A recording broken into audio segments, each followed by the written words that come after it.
Hello friends, welcome to daily current affairs in 1 minute. Banaskantha જિલ્લાના નડાબેટની અંદર ગુજરાતના વિશ્વ યોગ દિવસની રાજ્ય કક્ષાનો કાર્યક્રમની ઉજવણી કરવામાં આવી. સમારોહનું આયોજન 312 મુખ્ય સ્થળો પર થયું. તુવેર અને ચણાના કઠોળના સંગ્રહની મર્યાદા સરકારે નક્કી કરી. 30 સપ્ટેમ્બર 2024 સુધી તેનો અમલ રહેશે. બોટેનિકલ સર્વે ઓફ ઇન્ડિયાએ અરુણાચલ પ્રદેશના કામેંગ જિલ્લામાંથી વનસ્પતિની નવી પ્રજાતિની શોધ કરી, જેનું નામ પેટ્રોકોસ્મિયા અરુણાચલેન્સ રાખવામાં આવ્યું છે. 10મા આંતરરાષ્ટ્રીય યોગ દિવસની ગુજરાતના 8 સ્તરો પર કર્કવૃત પ્રસાર થાય છે. ત્યાં ગુજરાત પોસ્ટલ સર્કલ દ્વારા સ્પેશિયલ કેન્સલેશન કરવામાં આવ્યું. 23.5 ઉત્તર અક્ષાંશ પર માથા પર સીધો સૂર્ય દેખાય છે. જૂન મહિનાની અંદર તેને સમર સોલ્ટિસ કહેવાય છે.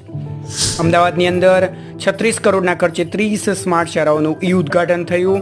10,000થી વધુ બાળકોને નવી શિક્ષણ નીતિનો લાભ મળશે. અને રિવરફ્રન્ટ પર યોગ દિવસની ઉજવણી કરવામાં આવી.